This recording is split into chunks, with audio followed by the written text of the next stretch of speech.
He's unfortunately not very well today, so I'm going to be chairing this meeting. So welcome. As per usual, we won't do introductions sort of at the start, but as people ask questions or officers are answering questions or presenting reports, then just do a quick introduction from your first comment. So if we do that. Just to note that obviously the meeting is being webcast. Normally in the chamber, we all press our mics, and I know that we can all hear each other a lot better in here, but for the purposes of the webcast, please still remember to use your microphone for that. Emergency evacuation procedure, we're not expecting any fire alarms, so if it goes off, please assume it's real. Head out there, down to reception, down the ramp, and collect by the cathedral, and all the usuals. Okay, apologies for absence and substitutions. So we've had apologies from Councillor Dyer, obviously. We also welcome two new members, Councillor Wilcox and Councillor Blake, but neither of them can make it, so I've had apologies from both of them. And Councillor Wells is substituting for Councillor Wilcox today. I think everyone should, has everyone followed that? Any declarations of interest on any of the items on today's meeting? Nope. Minutes of the previous meeting, they were circulated with the pack, so can I move the minutes of the previous, the 13th of October, Strategy and Resources Policy Committee as a correct record, and I need a seconder. I'll second that for you. Thank you. Councillor Mackey, you're right to be my seconder for this meeting. Brilliant, thank you. Okay, is the committee happy that they're all correct meetings? Brilliant. Item 5 is Chair's announcements. I've not got anything. I don't know if anyone up front here has anything they wanted to say. No? Brilliant. Okay. Agenda item 6, public forum. So we've not had any public statements today, but we have had one question.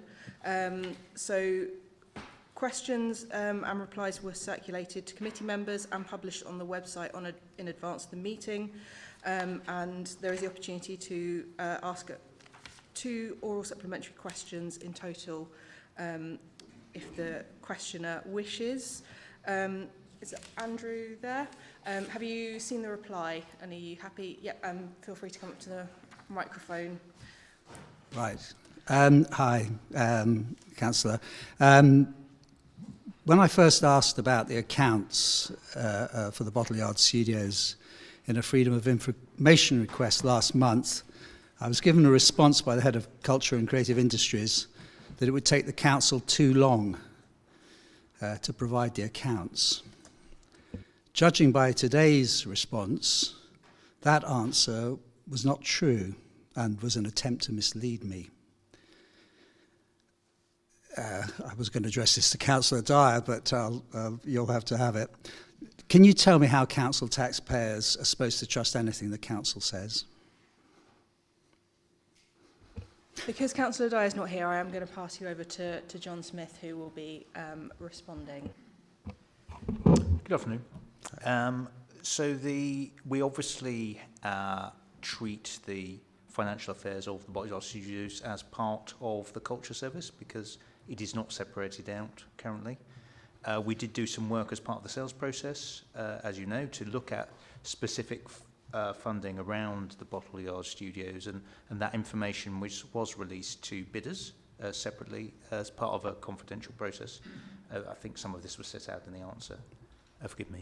But that information, we aren't, the information about overall how the Bottle Yard performs as part of the culture service is made available as part of the council's accounts, but we haven't separately separated out the information about the Bottle Yard Studios and released that. And as we set out in the answer, which I'm not sure if you've seen, we are planning to continue to not do that.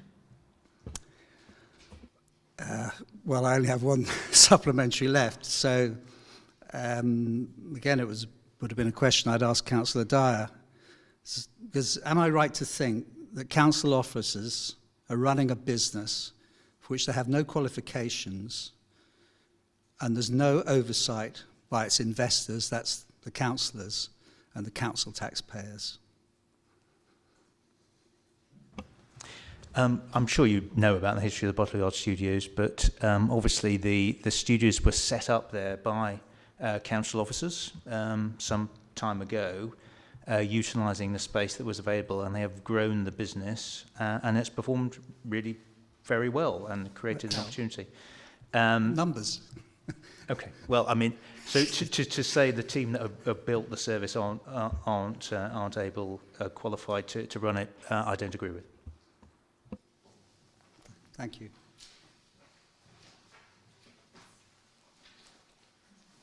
Okay, so moving on to agenda item 7, which is the Bristol City Council business plan and performance. So I do have some sympathy with the question public forum, and I'm not certain if there is an opportunity to raise that at some point during the meeting, because while I certainly respect the point around the qualifications of those running the business, and I don't wish to undermine it, I do take the point on numbers, and I am a little bit confused as to how we didn't have a business case, business information. The information the gentleman requested to hand feels like something that should be available from a business, whether that's run by the council or not.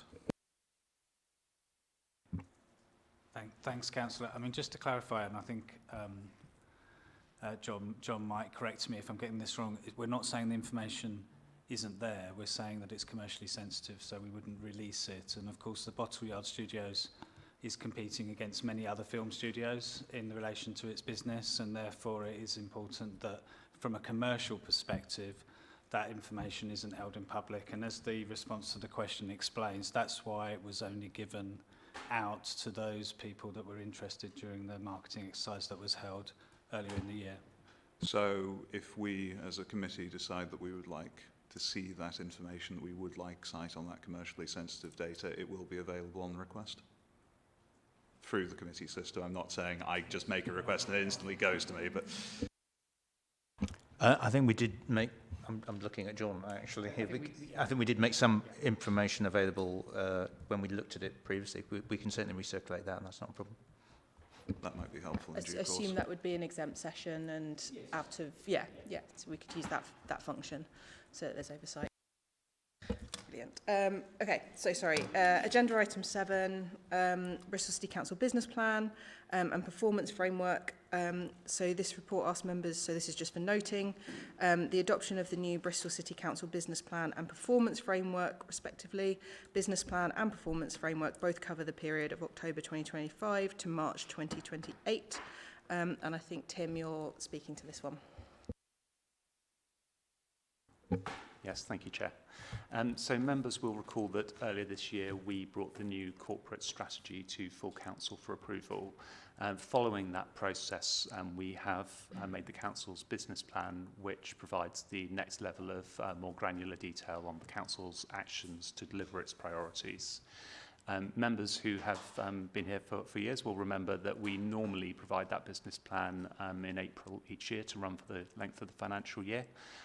But this time around, because we were doing the corporate strategy refresh, we have brought the business plan to follow that. The other key change there being a move from an annual business plan process to one that is slightly longer term in nature. We were finding in practice a lot of priorities were repeated over years when we were doing it annually.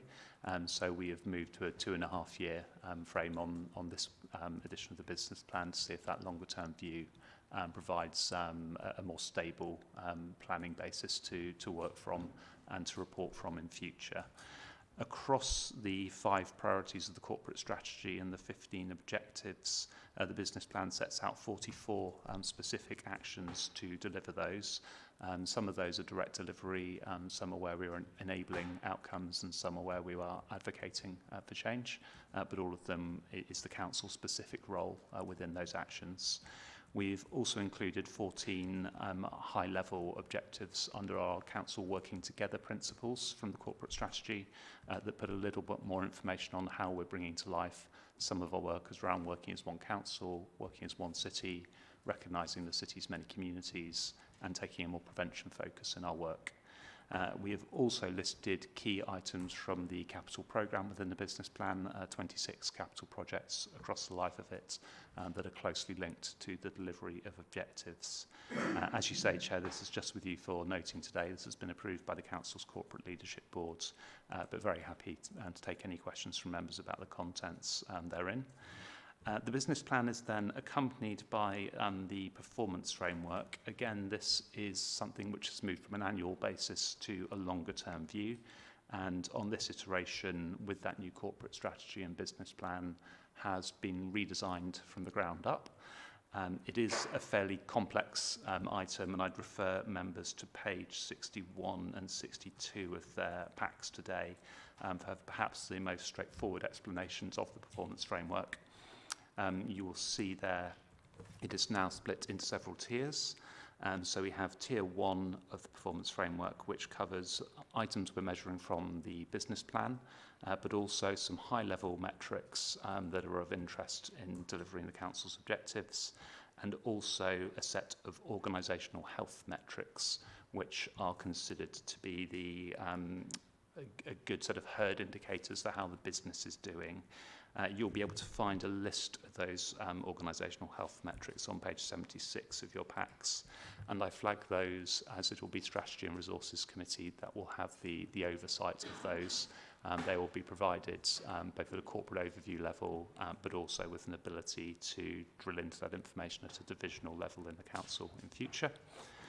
We then have a second tier of measures which pick out operational and divisional top priorities across the Council. Not all of these make their way to policy committees, but some will. So we have worked with policy committee chairs to explore where members are particularly keen to see tier 2 measures, and where that's the case, those will be reported on to committee, and there are a handful of those for strategy and resources as well.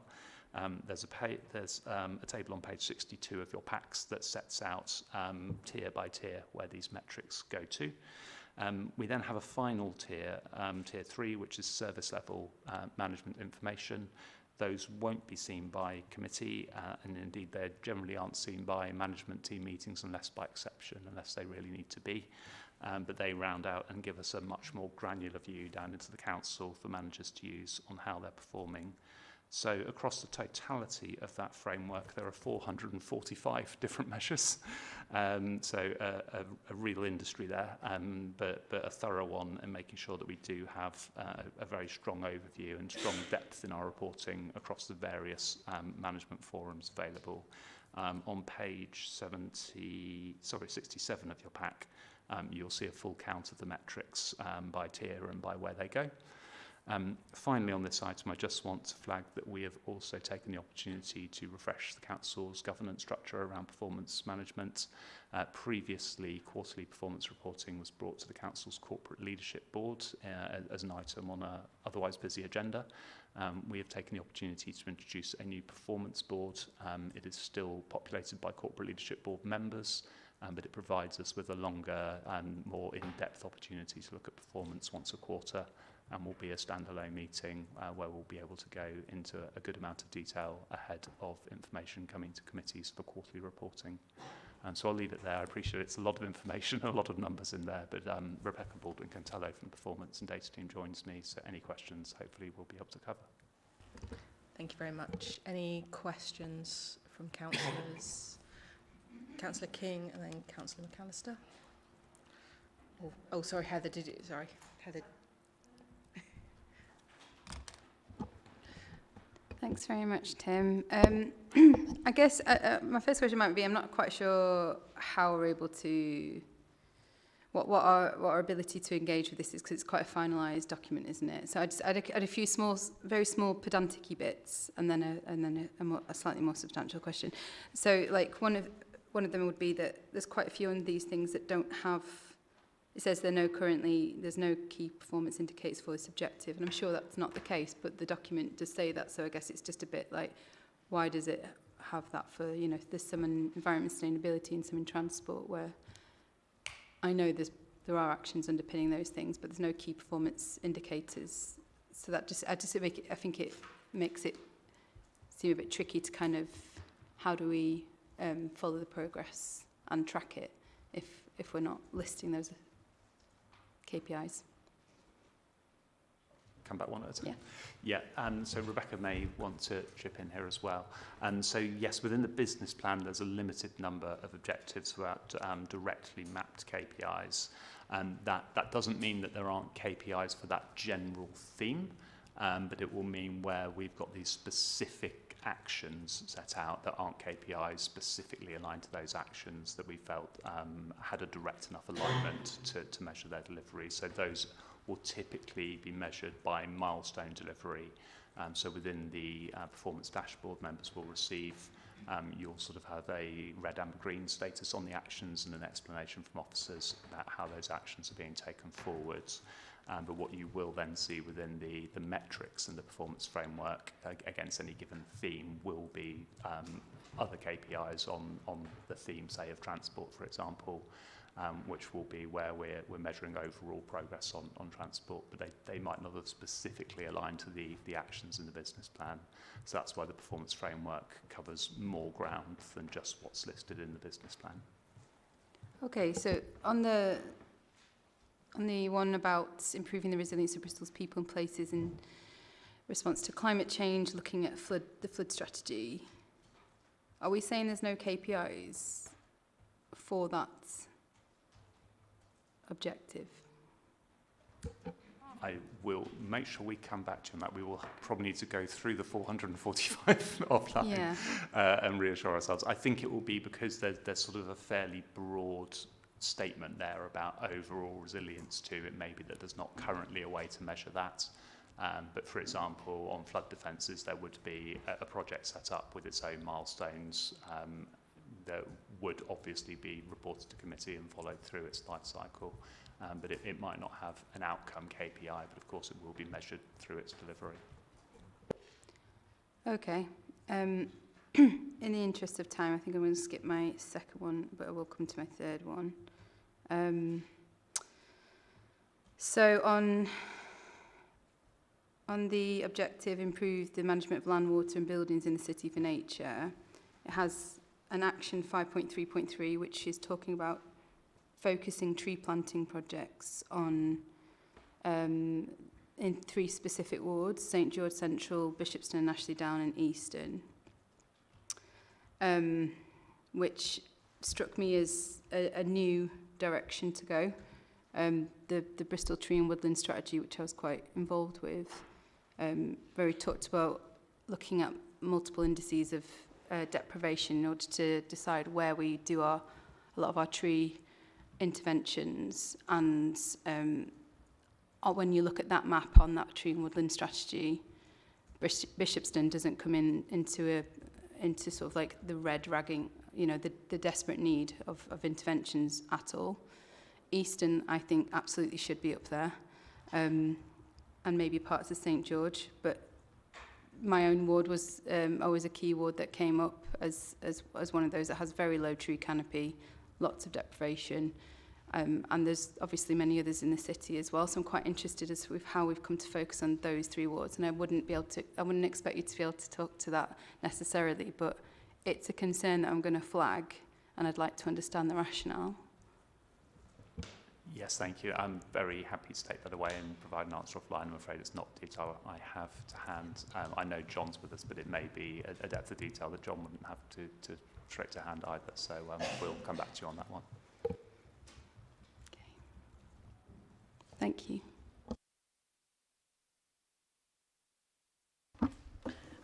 Yeah, I just want to, celebrate and thank this piece of work. I know over the years, when members have tried to focus and analyse and look into performance, there's quite often been this question of what are we measuring in terms of performance? And I know quite a lot of work has been done here, and I know political workshops and committees and committee chairs to make sure that especially those higher levels link directly to the priorities and link to what each committee is trying to do. And I think that's really helpful. And then looking in here, so it's really clear the levels from the lowest level of performance monitoring all the way up.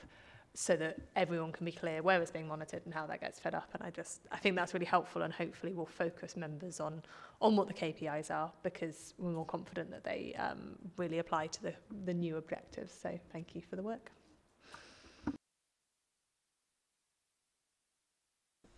Thank you. I'll echo what Councillor Mack has just said, and thank you for this report. It's a good, comprehensive piece of work, and I think it will really help the Council its work moving forward. I actually had a very similar point to Councillor King's. There are a couple more of these which I take your answer from earlier. I won't expect you to dig it all out now. There's a couple more measures which don't have any KPIs. Deliver regeneration, which brings direct benefits to communities, and focus on areas with less reliable transport options. I think, given the importance and the public interest in both of those areas, regeneration and public transport, I think it would be really good if we could identify the relevant KPIs for those actions, please. But as I say, I appreciate there's a lot of the actions available, so I won't ask you to dig through them all now. Thank you. Yep, thank you, Councillor, and we'll do just that. We'll come back on detail of exactly why that is offline. Thank you. John, do you want to? Thanks, Sarah. It is for noting, and therefore I'm just going to make some very general observations, if I may, because I might as well.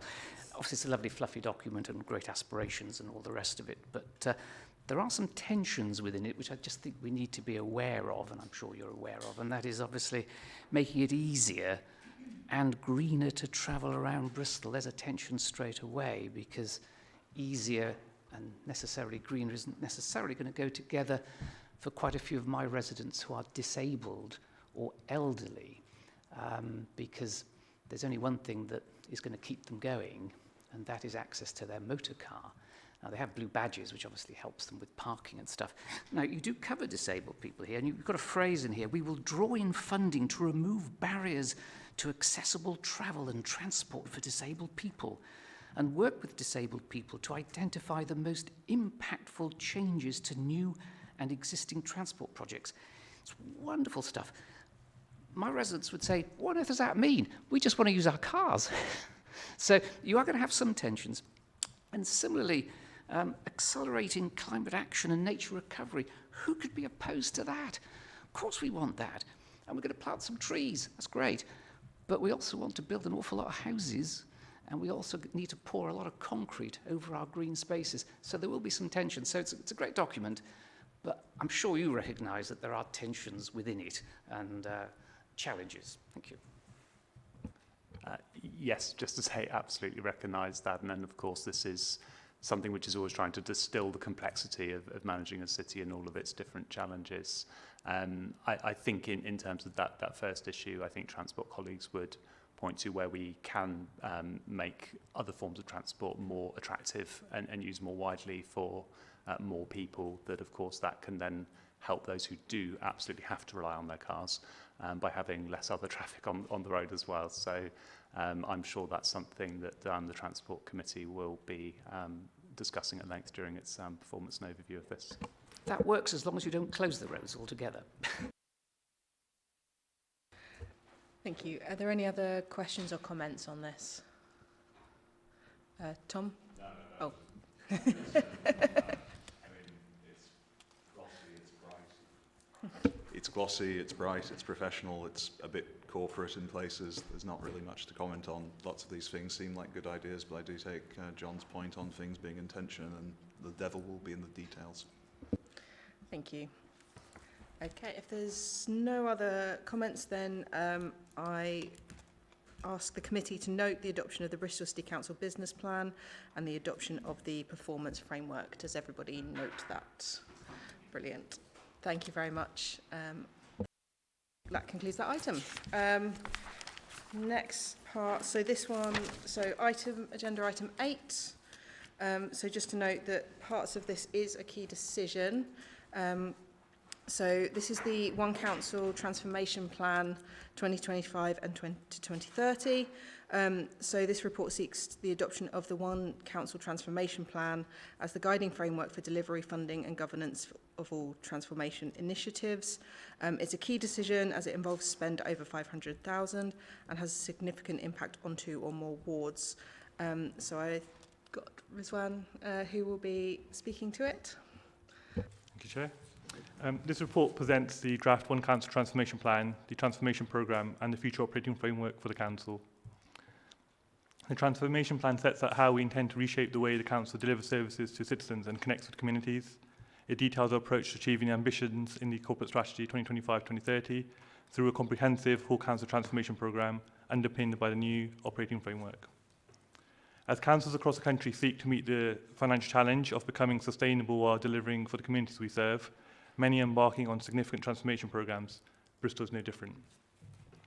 The scale of the challenge we face is considerable. In 2025-26 alone, we must deliver savings of 42 million, with further pressures anticipated in the years ahead.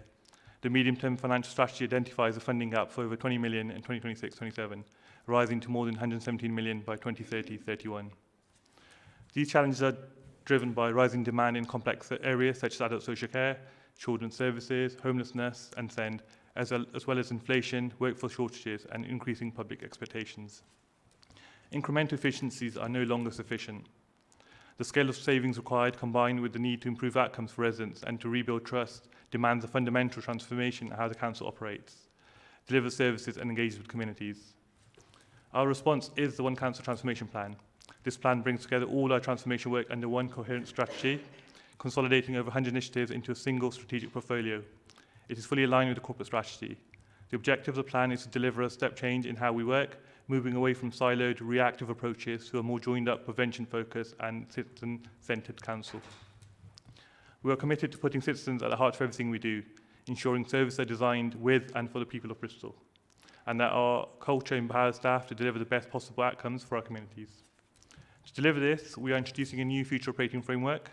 This framework sets out how the council will work as a unified organisation, aligning people, processes, governance and performance to deliver better and more consistent outcomes for the people of Bristol. It is supported by a tiered delivery model, which includes cross-cutting programmes such as Better, Faster, Cheaper and neighbourhood and community empowerment. These Tier 1 programmes are designed to modernise services, drive digital transformation, empower communities and ensure that services are targeted where they make the greatest difference. The plan also embeds 7 core design principles, including enabling communities and citizens, working together as one system, making evidence-informed decisions, and building a learning and innovation culture. These principles ensure that our work is consistent, evidence-led, and relentlessly focused on delivering better outcomes for the people of Bristol. Turning to the financial ask, we are seeking authorisation for up to 1.2 million from previously earmarked transformation funds. This funding is a carefully considered upper estimate designed to cover all internal and external costs associated with developing full business cases for the 2 major Tier 1 programmes, Better, Faster, Cheaper and neighbourhood and community empowerment, including over 10 projects within these programmes. The 1.2 million includes a contingency margin to ensure that we can progress at pace. Programme sponsors will seek to keep costs as low as possible, ensuring value for money at every stage.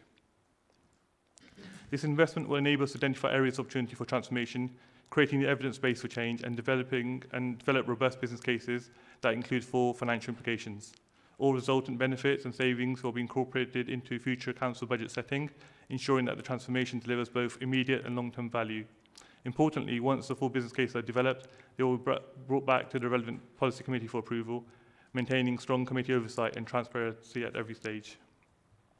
Strong governance is in place throughout. The Transformation Board, chaired by the Chief Exec, provides strategic oversight and regular reporting. Every business case will follow the Council's established decision pathway, ensuring transparency, accountability and alignment with our financial strategy. This means that delivery will be tightly managed, risk will be actively addressed and the progress will be monitored throughout. If councils are to improve outcomes that reduce costs, we must move away from the salami slicing of delivering cuts in silos. The transformation programme is a significant part of this council, will achieve that and deliver the corporate plan. By taking a council-wide approach, focusing on prevention and early intervention, and empowering our communities and workforce, we can deliver better services and a more sustainable future for Bristol. So in summary, I'm asking the committee to approve the adoption of the One Council Transformation Plan 2025-2030 as our guiding framework for transformation. Authorise up to 1.2 million to enable us to move quickly and confidently into the next phase of transformation, developing full business cases for our major Tier 1 programmes, and note that all business cases approvals will continue to follow our established pathways with committee oversight for significant financial decisions. Thank you. Thank you. Are there any questions from the committee? Patrick. Thank you very much for that presentation. I enjoyed reading this. It's a good report. It's good to see the process we're putting in place. And as you say, I think if we're going to get away from the history of salami slicing, it is really important that we transform our services to be sort of smart and agile in how we deliver them. My only real question, actually, we've got this upper limit of 1.2 million being drawn down from the pre-agreed funds. Given that that's a ceiling, if we do come in under, what happens to any remainder?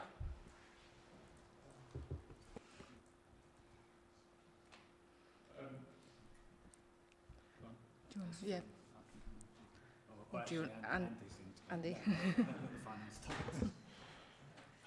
I am Andy Wother, Executive Director of Resources. So the 1.2 million is kind of the initial allocation to start taking forward the work that will develop and create an evidence base to detailed plans.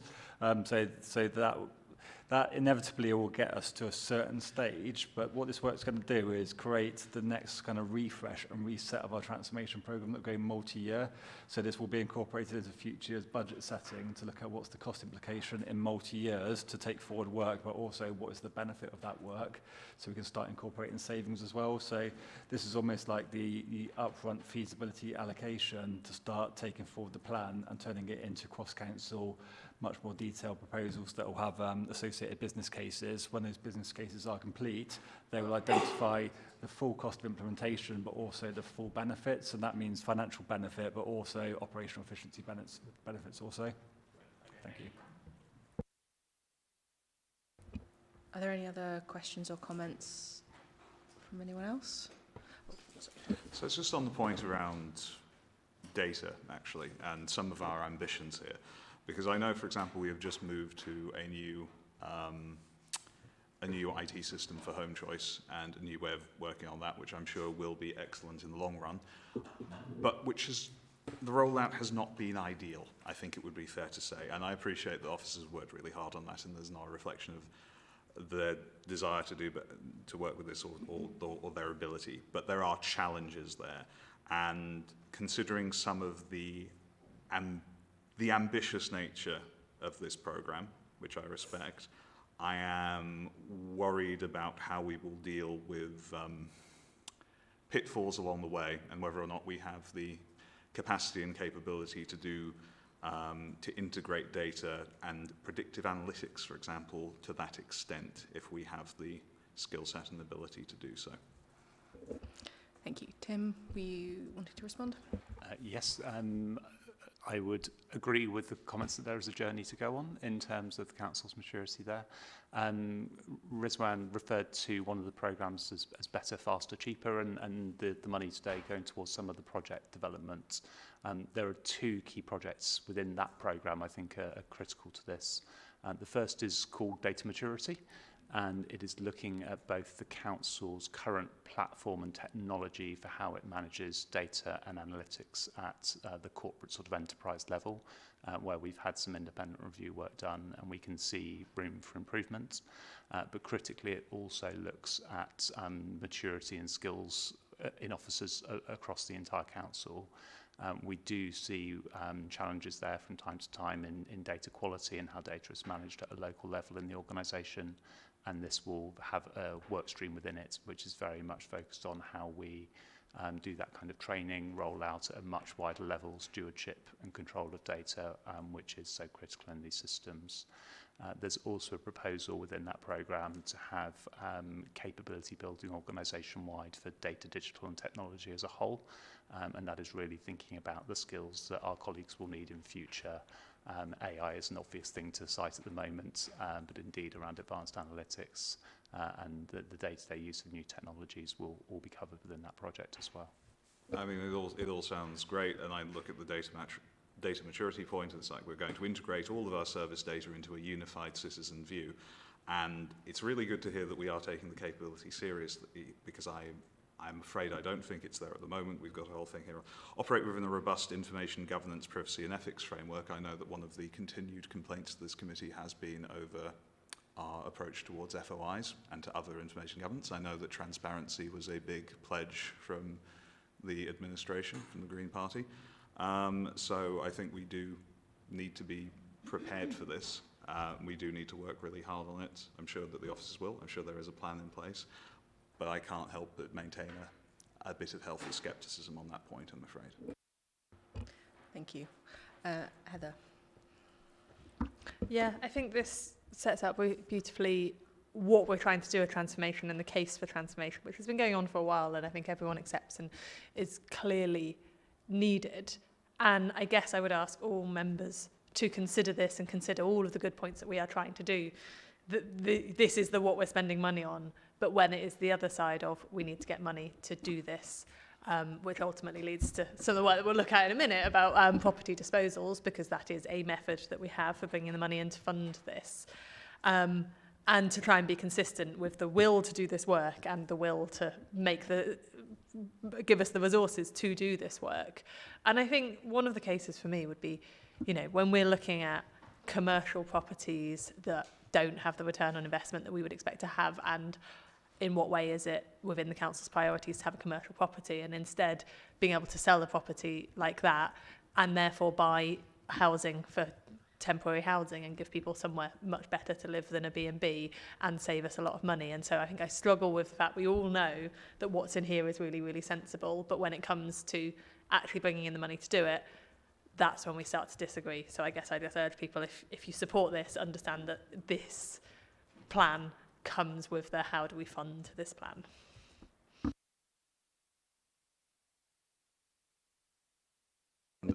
We'll cover funding in more detail in the next part. But, I mean, I would say, I mentioned previously that this is corporate, and again, it's that sort of sense of there's a lot of really good sounding things in this, and it's a matter of what we're spending the money on, how we're spending it, what we're doing. We can talk more about the funding in the next item, because I think there will be something to discuss in terms of this. I mean, it's absolutely lovely to see a commitment to financial sustainability. I think we might just disagree on how we get there. Thank you. Ellie and then Patrick. Yeah. So I would agree. Like, it's the aspirations are laudable, but it's very high level at present, and it's quite hard to kind of take a view without some of the detail that's underpinning it. I'd liken it. It reminds me of the budget consultation, and sort of reading some of the proposals there that use quite positive language, but there's no detail underpinning it. You'd actually be forgiven, I think, for thinking they were putting money into the services, not suggesting a cut to some of those services. And I think it would be helpful, I think, if there was like some case studies, some examples of that you could pull out, particularly maybe around social care. That would be a good one, I think, to look at, of the programmes that are achieving this transformation, so that we can kind of, I think for the sake of the public more than anyone else, to get a sense of what we mean by some of this, because a lot of this language is very corporate again, and I think it's very hard to kind of grapple with what a lot of it actually means in practice on the ground to communities in reality. Thank you. I think Nick wanted to come in on that point. Yeah, thank you. And just to acknowledge that point, we absolutely will, and we do bring the detail back to the relevant policy committees in relation to the individual projects and programmes that collectively form this plan. So I know, for example, that there has been regular updates on the Children's Social Care Families First programme. There's a brief update, I think, in the next report, but there's a detailed update does go to the Children and Young People's Committee, and we've had colleagues that are involved in the programme attend that committee to talk about their experience of being involved in the transformation. Similarly, we have at this committee, we have regular updates on the property transformation programme, because that's a programme that this committee oversees. So all of the business cases and then the periodic updates do come to the relevant policy committee. What hasn't happened in the past is pulling together all of the projects and programs together into a single coherent governance program and into a single plan where the sum of the parts are explained in terms of what we're trying to deliver as a council. I think this document helps us to do that, and to acknowledge, yes, it is aspirational. We need to be aspirational for a couple of reasons. One because we need to be aspirational in order to be sustainable, because as Riz explained, we've got significant savings to deliver in order to balance our budget, and it's well established that in order to balance the budget we need to invest in transforming services rather than just cutting them by salami slicing, as has been explained. But secondly, we've got a duty under the best value legislation to ensure that we're continually striving to improve the council. So what the plan tries to do is to bring all our projects and programs together to both make us sustainable and to improve, and that's where some of the stuff around data, around how we engage with citizens, etc., is important. Thank you. Patrick, did you?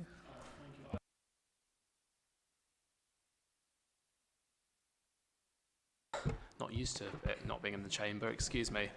I agree with what's been said. I think we all know that we need to do this. We want to get, as we were talking earlier, we know that we need to get away from the perils of salami slicing.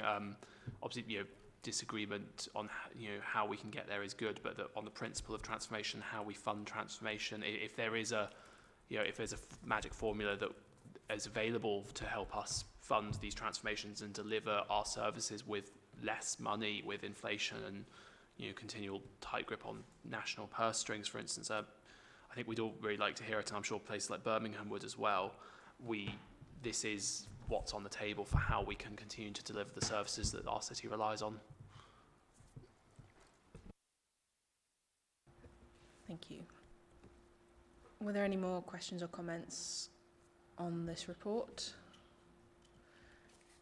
Nope. Okay, so if we move to the vote, so because this is obviously a key decision, so we're voting on points 4.1 and 4.2.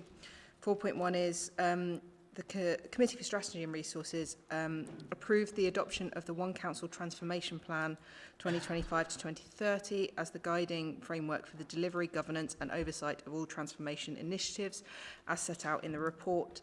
4.2 authorises expenditure of up to 1.2 million from previous earmarked transformation funds to develop full business cases for the Tier 1 transformation programmes, better, faster,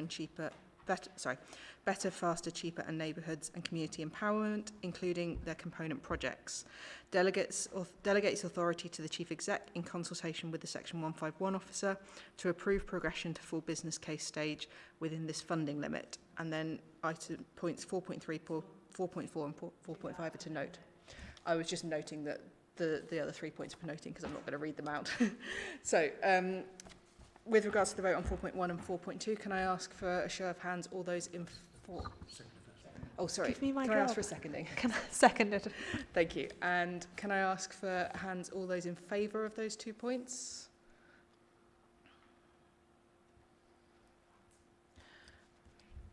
All those against? And any abstentions? Thank you. That passes.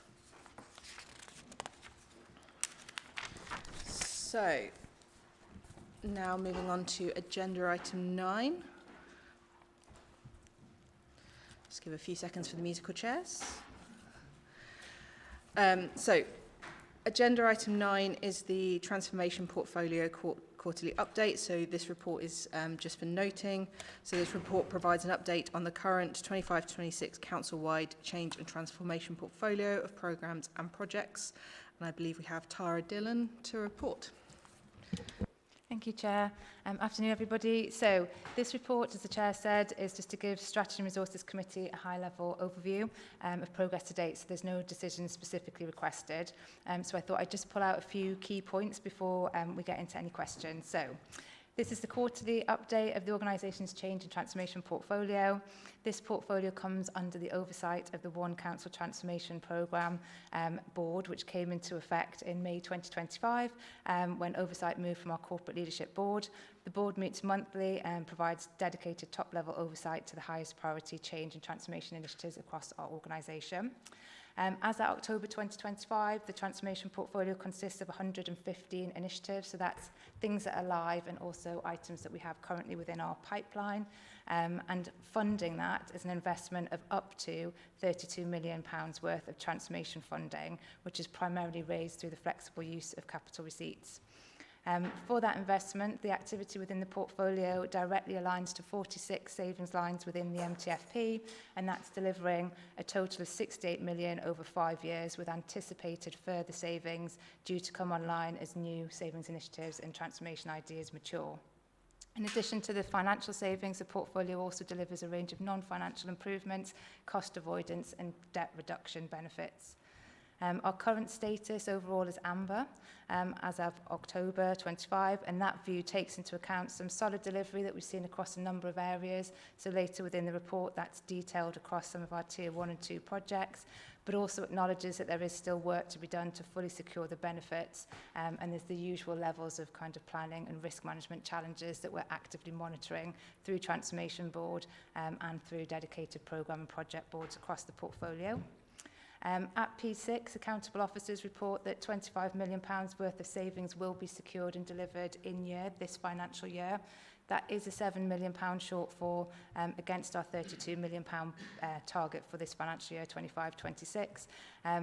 There's a range of reasons for that. Some of that is delays, some of that is other challenges that we're facing, but Directorate budget recovery plans are in place and are actively being monitored with robust mitigations and oversight from our budget assurance board, which has now formally replaced our delivery executive. At P6, our spend position then against that £32 million envelope is 21.3 million being allocated through approved business cases. 6.6 million of that has been spent to date, and we're forecasting to spend 17.9 million by the end of this financial year, with the majority of that underspend expected to roll forward into 26-27. 10.7 million remains unallocated with notional allocations, but they're pending formal business cases coming forward. The paper does note a variance between our forecast and our actual spend. There are a number of factors contributing to that are outlined within the paper, and we're building that learning into our forecasting and planning going forward for the next financial year and our new transformation initiatives. However, close monitoring on a monthly basis of our spend means that we're able to ensure decision makers are fully sighted on sufficiency and ongoing requirements at all times. At the end of the paper then, you've got some just very snapshot updates. As Nick mentioned, the full updates go into the respective committees, but we've just given you a snapshot of Tier 1, Tier 2 progress to date since we last spoke to you and what their forecasting will be delivered over the next 3 months. And that concludes my update. Thank you. Thank you very much. Okay, questions? I've got Tom and then John. This is just a brief one. I do have others, but I'll try and just do a brief one to kick us off. So with the .29 Hartcliffe Trailblazer, or I think we're now calling it the Pride in Place funding, really good to see that. As far as I understand, that's supposed to be, as it notes here, community-led. That is very much for the people in Hartcliffe. How is that working with the progress to relevant committees? How are we doing oversight on that while maintaining the appropriate community links? Just the way that's being added to the transformation pipeline concerns me slightly. So I would just like some reassurance that it will indeed remain community-led and we're not trying to pick that up and run with it instead of them. Thanks. I think John's going to answer. Thank you, Chair. Yes, I'm leading on that project, Councillor for the Council. I think there's 2 aspects to what you're saying. In terms of the community-led aspect, that's certainly something we're taking very seriously. As I think you've probably seen, we've already had a meeting with the Minister, the local MP and local councillors, and crucially lots of community groups there a couple of weeks ago. We will be following up on that. There's a really good initiative in Hartcliffe with a number of community groups altogether, working with VOSCA, which we're planning to tap into. The leader has recently met with the local MP to discuss how we can shape the programme as well. So it's worth saying that the funding doesn't start at all until next April. I think that initial year's funding we're still waiting for the detailed guidance, but we're expecting that to be sort of seed funding to set things up properly, and the funding in proper, as it were, to start from April 27. But we are planning to get on and liaise, so we're going to go and meet the community groups in any event.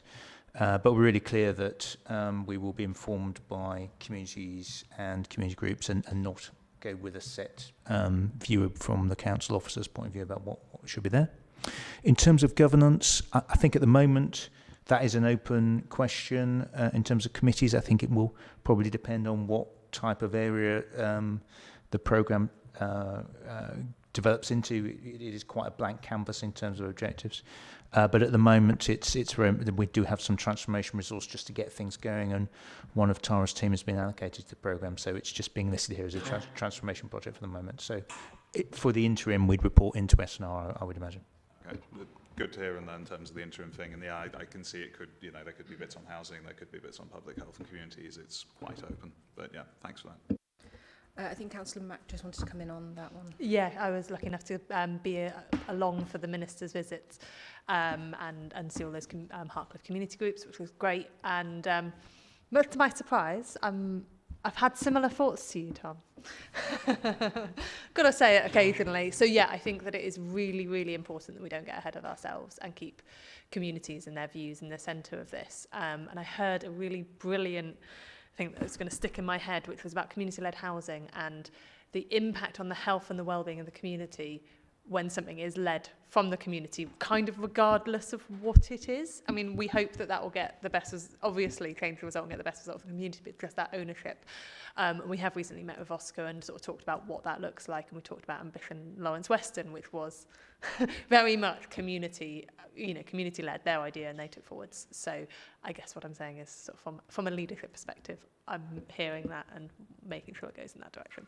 And it's always rare but welcome when we can come to an agreement, and I having just, and I will shamelessly plug this, having been to the Cooperative Party's recent party conference, there's a lot of talk about how we get communities more involved, how we get community ownership. We've got the English Devolution Bill coming through, which will have so much fantastic stuff in it for this, and it's really important that the people of Hartcliffe and Withywood are able to be the architects of what they want and to develop it on their terms rather than just coming from us or indeed anyone else. I also want to chime in because the area of Hartcliffe also sits partly in my ward, so I'm one of the ward councillors that is involved, and I see that as part of our role is making sure that it's community-led and kind of having, I guess, being a sort of checkpoint of going, actually, this is community, not officer-led. So that's what I see our role as within the project. Could this be one of those, dare I say it, rare cases of us agreeing as party as a council? Of course, yeah, John, you need to step in. No, okay, thank you, John. I'm glad we're business as usual. I think we all want the Trailblazer project to be a real success and for it to be really community-led and to really benefit the community as a whole, definitely. John, did you want to ask a question? Thanks, Chair, and thanks for your presentation, Tara. I want to focus on page 155 and just go through some of the bigger shortfalls, as it were, because we're out by 7.4 million, which is obviously disappointing. You mentioned some are delayed, which is, if it's just delayed, it's not quite so problematic. It's if it's more serious than that, if there's a more serious challenge. So the first one, or the first big ticket item, is children's and education's children's homes. I know that's simply delayed because I sit on the policy committee and I know those savings will be coming through. They're simply delayed. It's unfortunate they're delayed, but these things happen. The savings will be made nevertheless. I don't sit on adult and communities, so I don't have a clear idea of what's happening there, but we have three quite big deficiencies, if I can use that phrase. So the first one is promoting independence via community care, and we seem to be out by £1.5 million. Is that a delay or are there more challenges? So currently that one isn't a delay. So anything in the table in italics is indicating items that are known delays. So they're things that we're confident about are definitely coming. We're just not going to realise the full effect in year this year. Those that aren't in italics, we're not quite in that position yet for those. What I can do is come back to you with specific details on each of those items that are not in italics to give you an update on the current position as is being reported into the budget assurance and what the current mitigations are that are being put forward this year. Because the other two are also in adult and communities, and they're also not in italics. So it seems that that particular department is having particular problems in transforming. Would that be right? It's a very complex area. So typically, these are the spaces where there is complexity in delivery there. But yeah, I can certainly come with the detail and provide some further information on that for you. Thanks, Tara. I think Nick wanted to come in on that. Thank you, Chair. It was only just to say that some of this is also reported through the monthly budget reporting. But I do know that within adult social care and communities, there has been quite a bit of focus on this year's budget, and that has resulted in a slowdown, a focus on transformation, and that's because of the need to manage the demand and the pressures upon this year's budget. But as Tara says, we can provide you with some more detail on that. Thank you. Any other questions or comments on this report? Tom? Now, seeing as I have been nice and friendly and shiny, it's now the time to lob a hand grenade in. We've got, of course, asset disposals delivered as planned in 157, 158 under the corporate landlord and property. And of course, next immediate item on that for the forecast is Bottle Yard Studios S&R Committee update and next steps. Now, we spent around 430,000 on trying to sell the Bottle Yard Studios and failing. With regards to the remaining asset disposals delivered as planned, how many of those will be coming back to the committee, and are there any that we need to be mindful of further complexities that may result in problems with the asset disposal delivery as planned? Thank you, Councillor. Yes, so we are going to be giving Pete an opportunity to talk about that at the next item, so we can obviously talk about it in more detail there. You will recall, was it the last S&R committee, Chair, where we brought forward a significant in Avonmouth and Lawrence Western? That process is proceeding. It's fair to say that the significant amount of the target was related to that paper and those disposal of those properties. We hadn't built any amount around the disposal of the bottle yard into the planned deliverables. So I think in and of itself it wouldn't make any impact. But yes, we'll keep you updated on the asset disposal programme as we go through.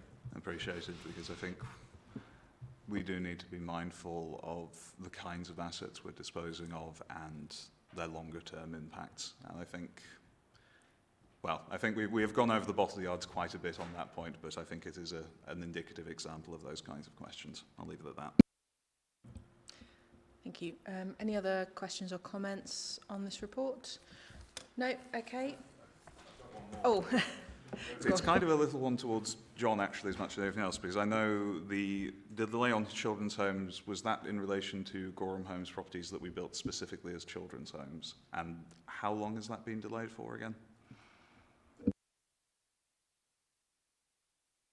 Either, I mean, John's been at the committee. John, I trust you know this as well. But I'm not really. I think I'm not really authorised to speak. But I think what's happened is it's actually getting the staff into the homes, getting the licences, and that's where I think the delays happened. But I mean, Heather might want to correct me. Yeah, I'll just correct from my deep interest in this subject rather than directly involved here, having had quite direct interaction with children's homes before. So this has been some... In fact, when I was Vice Chair of Corporate Parenting and in opposition, I remember years asking questions about this because we have had a lot of spaces in children's homes for a lot of years. And it's incredibly complicated. Most of our children's homes have 1 or 2 spaces. They need 3 or 4 or 5 staff for that. There have been, I'm talking more generally because I imagine that this is going to be the same situation as has been going on for years. The recruitment of managers is incredibly difficult.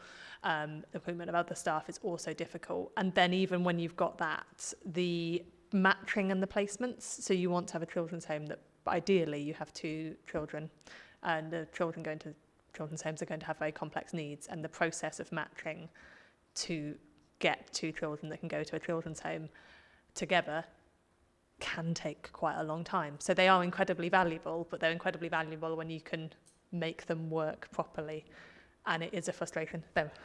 Yes, you'll know, these are in my ward. We were really thrilled that they exist, and it is frustrating. It's frustrating that they're not being used, but they have to be used correctly. So I imagine it's a lot to do with the matching and the complexity of the needs. And I do have some sympathy on that, and of course, we do want them to have the support that they need. That's not in question. I think the problem is just we know that one of the key problems that we have with regards to our finances is regards to out-of-area children's placements is in relation to elements of our accommodation for children with very complex needs.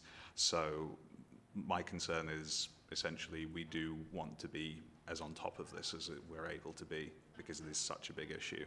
And if we just have delay after delay after delay on it, we need to find where that is in the process. From the sounds of it, it's an understandable problem rather than just we haven't put them in, but it's nonetheless just something I think we do need to highlight.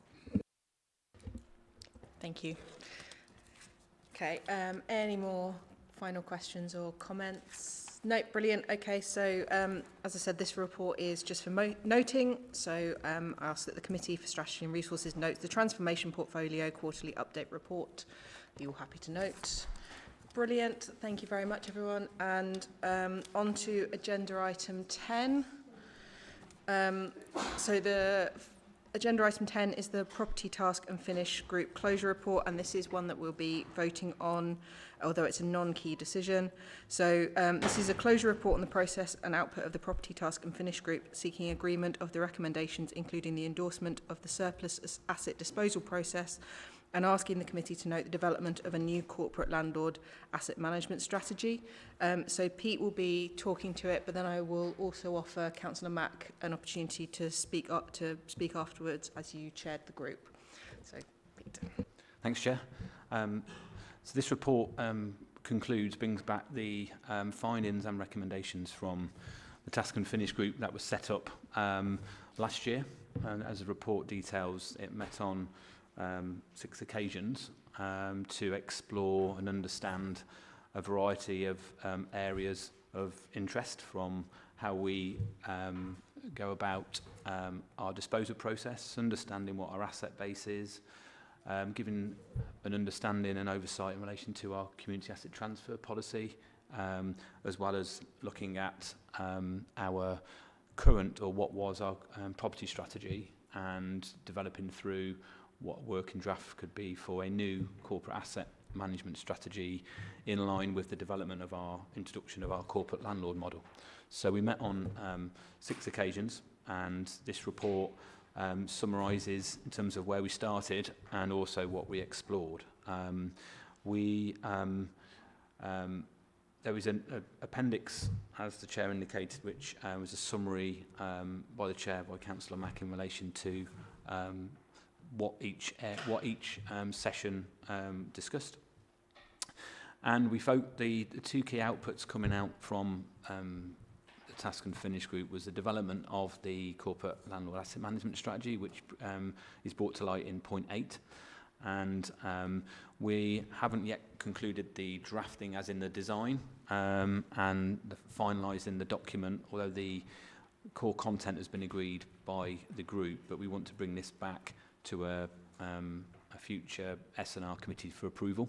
So today it's to note that the Task and Finish group did discuss the strategy and the development, and for us to bring that back for agreement at S&R.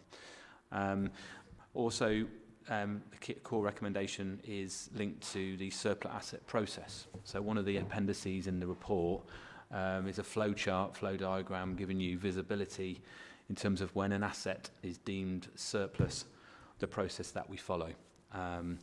we were following a process similar, but it was important to work through with the Task and Finish group to ensure that at each stage the Task and Finish group were confident that it was clearly understood, and we were given reassurance or Property Services were given reassurance to the Task and Finish group and to this committee that there is a process that we do follow, an opportunity for ward councillors to be notified, area committees to be notified, an opportunity for an expressions of interest where an asset is deemed surplus.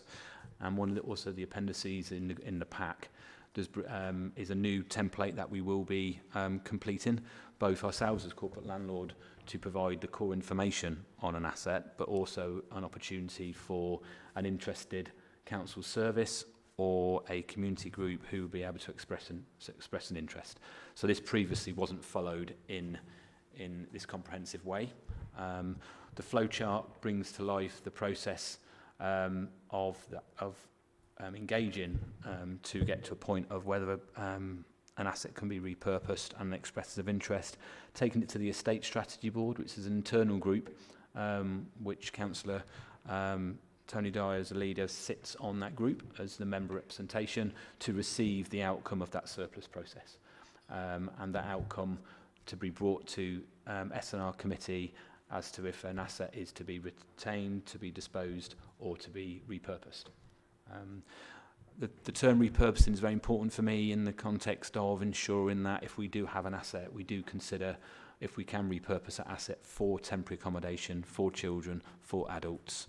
And we've demonstrated that through following this process or similar process into this committee where we have repurposed an asset. And to the conversation at a previous item, we have repurposed through this committee a previous asset for a children's home. So I think we can demonstrate there is good practice and now a good awareness within the organisation of decisions that the council makes as a council and being aware of the needs and the demands in the parts of the council outside of corporate landlord. The report also makes reference, and I have touched on it briefly, on community asset transfer. So there is an ongoing conversation and work with Councillor Mack and Councillor Williams as the chair of Public Health and Communities Committee, who will be receiving a refreshed approach to community asset transfers, as well as redrafting of that policy to go into that committee for a decision. So the Task and Finish group for Property Task and Finish group did consider community asset transfers, and there's ongoing work which will be taken into Public Health and Communities Committee. I'll pause there and hand over to Councillor Mack, who was the chair of the group. Thanks. Annoyingly, I think Pete's done too good a job on that overview, and I don't really have many points. I was sat here thinking, like, I'm going to mention all these things. It's like, yeah, he's mentioned pretty much all of them, so I don't really have very much to add. We're a bit unclear sometimes about exactly, well, I don't think many Task and Finish groups have reported back yet.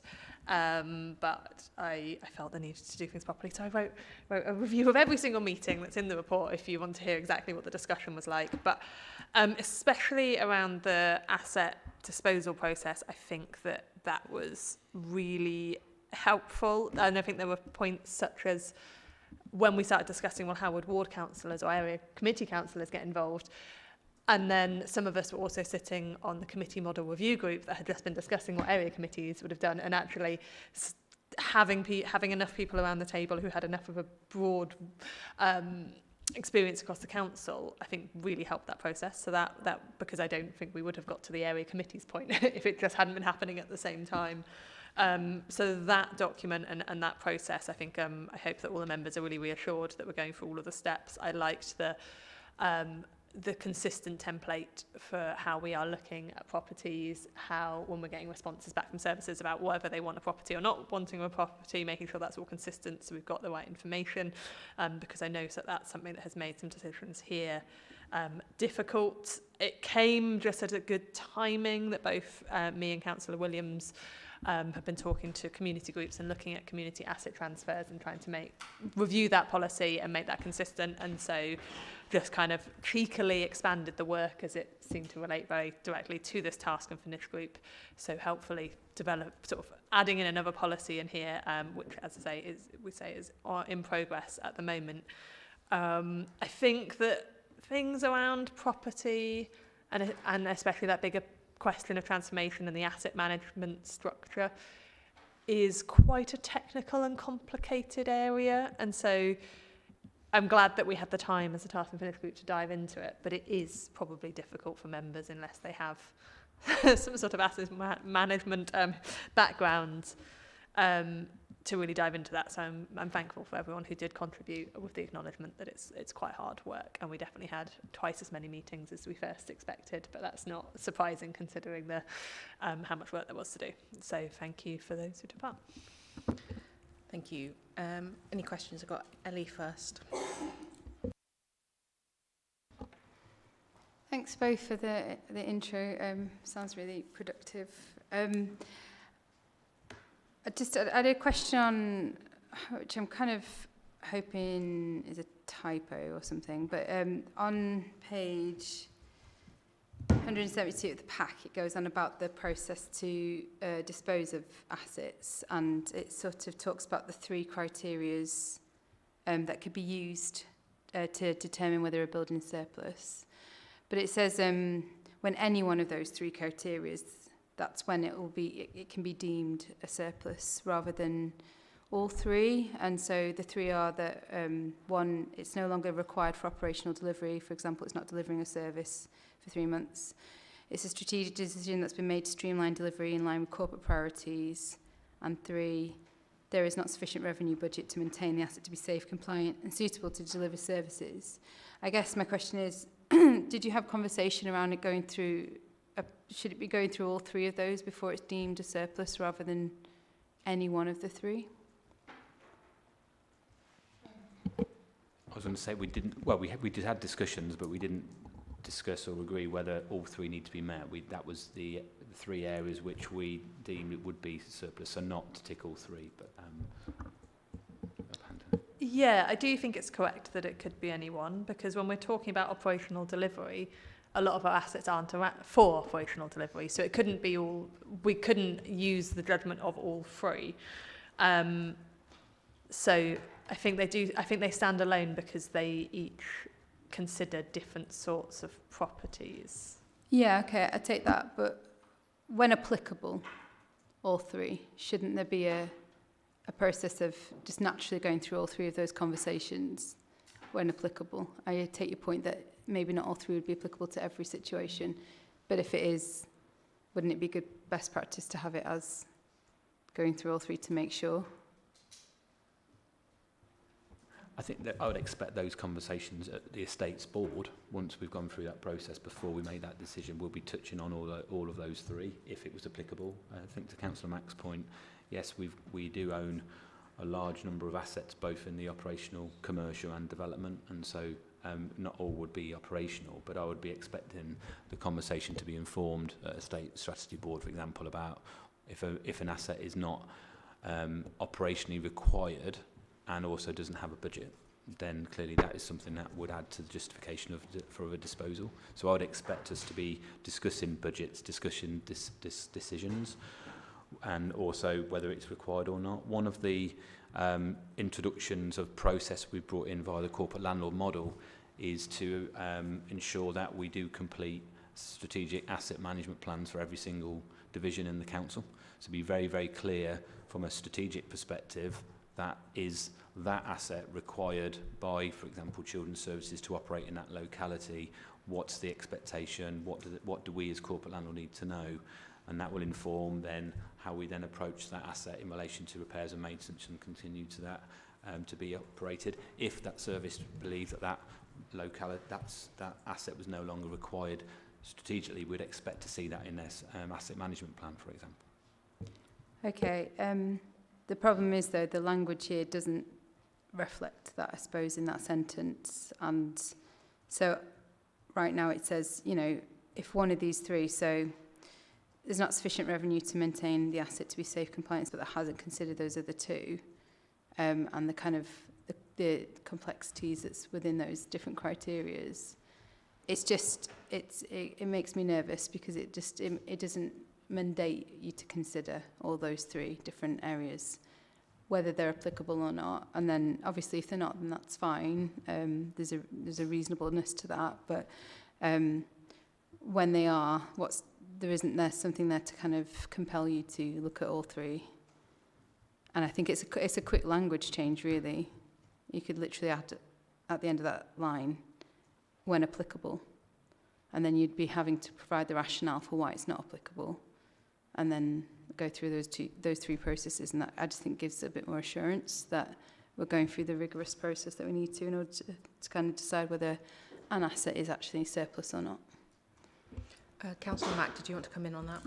Yeah, I do still kind of disagree, and I'm not quite sure of the logic, because, for example, if we don't have the revenue to make it safe and compliant, if we discover that something is unsafe and we cannot find the money to make it safe, I don't think it has to be related to a strategic decision. If we I guess I do just think that they stand alone. If there's a strong reason under any one of them, then that's a good reason.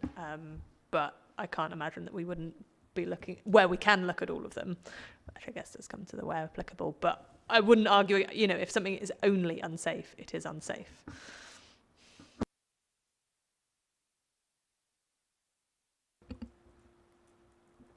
Did you want to say anything in response to that, or leave it? That's fair. Any other comments or questions, Tom? So, I mean, broadly speaking, with the exception of the really important point Ellie's just made, and as maybe a surprise, I actually think the process of it looks quite reasonable, again, with that in mind. So I have two questions, one of which is a little bit more trivial, and is mostly just because of an offhand comment that Tom Renard made when we was Tom ever actually formally appointed vice chair? Because he didn't think that had been done formally, and I'm just, for the record on that, was he vice chair? Was he included in briefing? That might be worthwhile at some point. Secondly, then, on the community asset transfer, which I'm really glad to hear is being, again, plugging the English Devolution Bill and the fantastic work that's going to do. I can't help but think that with the commitment on transparency and with how much this is going to impact on, well, any of us as councillors, any of us as ward councillors in general, appreciating that it does fall under the public health, it kind of does stretch across such a wide amount that, are there any plans to, when we have had that conversation and when that's gone through committee, is there going to be any sort of update or opportunity for all councillors to contribute to that, to discuss it? Because I think it is just such a huge and important thing for our work that I would welcome, to paraphrase Councillor Williams, if 9 pairs of eyes are good, then 70 pairs of eyes must be even better. Pete, did you want to come in on that? I don't. I think it is an important policy in terms of the community asset transfer policy, in terms of where it does go, because of the interface and the terms of reference that we produced. It did feel that the communities and public housing communities would be the appropriate committee. That said, I'd have to defer to John or Councillor Mack in this case in terms of where you think we could go, or clearly we are still in that drafting stage and workshopping. So in relation to further engagement, we are still working through. Thank you.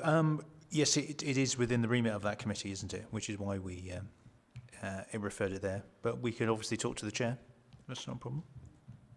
About both engagement and anything else. But I'm not quite sure the time frame for that to go to committee. But that would be the right committee to ultimately sign it off, I think, wouldn't it? In terms of timescales, we were aiming for March. I think we were aiming for March with Councillor Williams. As said, I think it would just be worth a wider conversation on that, because it's tremendously important to us all. And then last thing, which is more of a comment than a question really, which is that there is a lot to discuss in terms of the overall strategy, what we want to dispose of, how we want to dispose of it. We had a bit of that conversation earlier. I think it is important to keep in mind where we do have an opportunity for longer term revenue. It's important to keep in mind the values we want to embrace. And I mean, we've had that discussion on what is or isn't more important than money, but to be very clear, our cultural heritage and our status as a city of culture should be something we at least bear in mind when we're making disposals. And I don't think that was considered to the extent that it needed to be on the bottle yards. There's a few other points to bear in mind there. But, you know, we will have those conversations, I'm sure. That's not an issue with the process, though, as kind of trying to set out. So I think in terms of the process, with Ellie's concerns and ACT, I think most of this looks pretty good. Councillor Mack, did you want to come back on that? Yeah, there's quite a few points to come back on there. Going back in the minutes, Councillor Renard definitely was the vice chair from the first meeting, and so I'm slightly concerned that he was questioning that.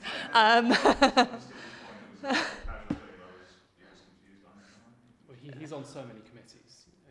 It's hard to keep track. Having had a little voice in my ear, and sorry, I'm going to take a step back, but on this point of where applicable, I think where applicable is a nice phrase that covers all sorts, and I've just messaged Pete, and so if the committee wanted, or if you are proposing that that is an amendment to be put in there, I think that we would be okay with that. So it was where any of these student surplus where they meet any of these where applicable. Yeah. Yeah. And then community asset transfer policy. I guess this is something that's shared between me and Councillor Williams. I think we've been doing a lot of work with community groups, and there's a manifesto from community groups, and I think that those voices are very significant in it. And then we've had some cross-party councillor input through the Task and Finish group. I think there's getting a balance, but I can talk to him. And obviously there's one committee that specifically fits with. Thanks. Do we need to put in an amendment to add those extra words to the report, because it is a decision report? Or three, yeah, 3 words. I think in moving recommendation 2, Chair, you could say that you're including the words where applicable in relation to paragraph 10.